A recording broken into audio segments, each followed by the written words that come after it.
ఒక వారం గ్యాప్లో అనుకుంటా నటి రేణు దేశాయ్ గారు అలానే లావణ్య త్రిపాఠి గారు వీళ్ళిద్దరూ కంప్లైంట్లు ఇచ్చారు. తమని మీద ఇష్టం వచ్చినట్లు కామెంట్లు పెడుతున్నారు.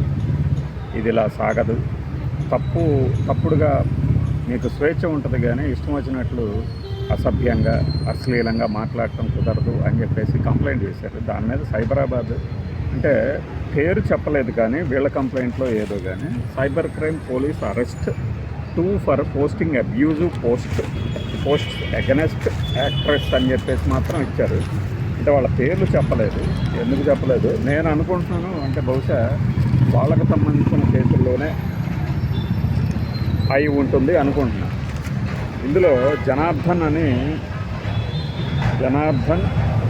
Resident of Indiranagar in city and native of Peddada junior village in Vemula మండలం of Kadapa district in Andhra Pradesh. అంటే ఇద్దరిని వేరు చోట్ల అరెస్ట్ చేశారు.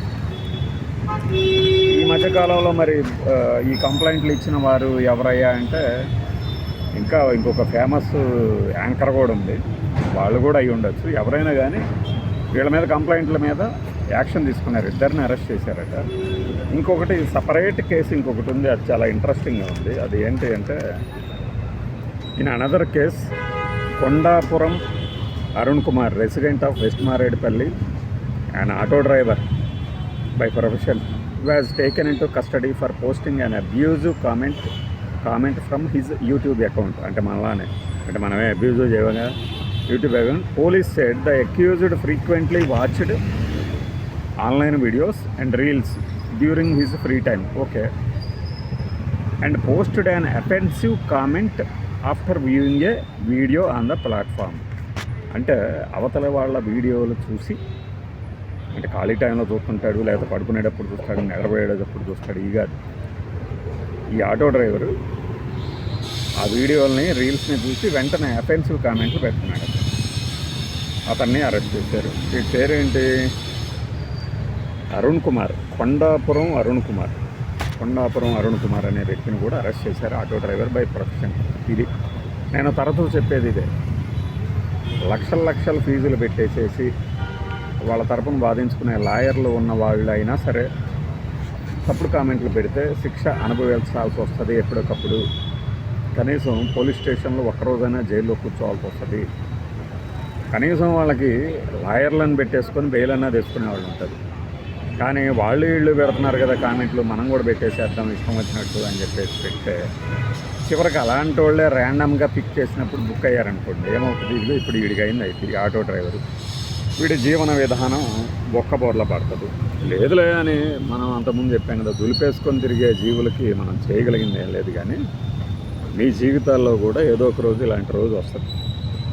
మీరు అంటే మర్యాదగా వీడియోలు పెడుతున్న వాళ్ళనే బొక్కలా వేస్తున్నారు. అది సపరేట్గా చెప్తాను ఆ వీడియో. అట్లాంటప్పుడు చెత్త కామెంట్లతో అవతల వాడిని విసిగించి మీరు అనుకోవచ్చు నేను చాలా పద్ధతిగా పెడుతున్నాను కదా అని. మీకు తెలియకుండానే ఒక అన్వాంటెడ్ పదము అందులో ఉందనుకోండి, మీరు రెగ్యులర్గా వాడే పదమే ఏమవుతుంది? తీసుకెళ్ళి లోపలేస్తారు. మీ తరపున మాట్లాడేవాళ్ళు, మిమ్మల్ని బయటికి తీసుకొచ్చేవాళ్ళు, మీకు సెక్షన్లు తెలియకుండా ఇవన్నీ ఉన్నాయనుకోండి. ఫస్ట్ ఒకటి కుటుంబం నీకెందుకు బాబు ఊరక చూసేవాడు చూసుకోక ఊరక ఎదవ కామెంట్లు ఎందుకు అని కొంపలో షంటింగ్ ఉంటుంది. ఆ తర్వాత చుట్టుపక్కల వాళ్ళు నవ్వుకుంటూ ఉంటారు, అరే వీడు రోజు కామెంట్లు పెడుతున్నారు రా, వాళ్ళు తిక్క కుదిరేంద్రా. అర్థమైంది కదా? అయినా అర్థం కాదులేండి, కొంతమందికి అర్థం కాదు. శిక్ష కొంతమందిని పంతిని వింటారు అని మనకి నరసింహలో రజనీకాంత్ డైలాగ్ ఉంటుంది. అలాగా ప్రతి వాడికి ఒక రోజు వస్తుంది. ఆ రోజున స్టేషన్లో ఏమని జవాబు చెప్తారు వీళ్ళు? ఆ వ్యక్తి మీకు ఎదురుగా కూర్చొని ఉంటాడు. ఏమి కాన్ఫరంటేషన్ చేస్తాను పోలీసుల ముందు? నీకు నచ్చకపోతే చూడకు, నచ్చితే చూడు, నచ్చకపోతే వదిలేయి, నచ్చకపోతే డిజలైక్ కొట్టు. కానీ అవతలని హత్య చేస్తా పెడతావా అని అడిగిన దానికి మీరు ఏం సమాధానం చెప్తారు? అదే పదాలు మీరు వాడిన పదాలే పోలీసులు వాడతారు. అప్పుడు ఏం చేస్తారు? వీళ్ళంటే సెలబ్రిటీలు కాబట్టి వెంటనే కంప్లైంట్ పెట్టగానే యాక్షన్ మనకు కనపడుతుంది పైన. కానీ మీకు తెలియకుండా చిన్న చిత్తగా కామెంట్లు పెట్టి రోజు సైబర్ స్టేషన్ పోలీస్ స్టేషన్ చుట్టూ తిరుగుతున్న వాళ్ళు చాలామంది ఉన్నారు తెలుసా. రాయదుర్గం సైబర్ స్టేషన్ కానీ, బషీర్బాగ్ దగ్గర ఉన్నటువంటి పెద్ద సైబరాబాద్ పోలీస్ స్టేషన్ కానీ, ఇటు చుట్టూ రోజు ఒక 20 మంది తిరుగుతూ ఉంటారు. మీకు తెలియదు అది. హాయ్ ఏముందిలే, మమ్మల్ని ఎవడు రాలేదు, మా జోలు రాలేదు, మహా అయితే బ్లాక్ చేస్తారు కదా అనుకుంటున్నారు. అయినా వీళ్ళకి బెదిరింపులతో సరిపోవు. ఓటింగ్లు పడే వాళ్ళకి పడతా ఉంటాయి. ప్రతి కేసు బయటికి రాదు కదా. ఇది సెలబ్రిటీ కేసు కాబట్టి వాటి విషయంలో మేము రెస్పాండ్ అయ్యాము. సెలబ్రిటీల విషయంలో ఇలా రెస్పాండ్ అవుతున్నారు కాబట్టి అది తొందరగా చేరుతుంది. అందరికీ కామెంట్లు పెడుతుంటే ఇలా జరుగుతుంది అని భావ ప్రకటన స్వేచ్ఛ అనే యాంగిల్ తీసుకొచ్చే ఆ కేసులు వేరుగా ఉంటాయి. ప్రభుత్వాలకో లేకపోతే సెలబ్రిటీలకో ఒక ఇష్యూ బేస్డ్గా. కానీ అదే పని పాట లేనట్టు వాడు పెట్టే ప్రతి వీడియో చూడటం ఏంటి, వాళ్ళు పెట్టే ప్రతి వీడియోకి కామెంట్లు పెట్టడం ఏంటి, ప్రవచనాలు చెప్పే వాళ్ళనే వదలని వాళ్ళు మామూలుగా వీడియోలు ఇప్పుడు సెలబ్రిటీలు ఒక పోస్ట్ పెట్టారంటే ఇన్స్టాగ్రామ్లో వాళ్ళకి డబ్బులు వస్తాయని మనం ముందు చెప్తున్నాం కదా. ఈ విషయం ఎంతమందికి తెలుస్తుంది? ఇన్స్టాగ్రామ్ అకౌంట్లు వాళ్ళు ఓపెన్ చేసేది అందుకు కదా. ఇన్స్టాగ్రామ్ పే చేస్తుంది వాళ్ళకి.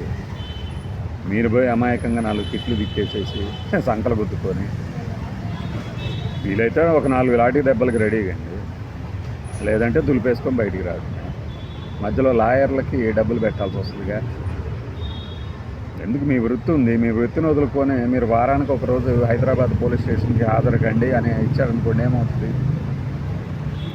మానేసుకొని వస్తారా? మళ్ళీ దానికి మినహాయింపు కోరాలంటే మళ్ళీ ఇంకోసారి కోర్టుకి వెళ్ళాలి. అవసరమా? ఇది పరిధి దాటితే ఇదే ఉంటుంది. పరిధి దాటని వాళ్ళనే తీసుకుపోయి లోపలేస్తుంటే కర్నూలులో పడేశారు కదా, పరిధి దాటనందుకే.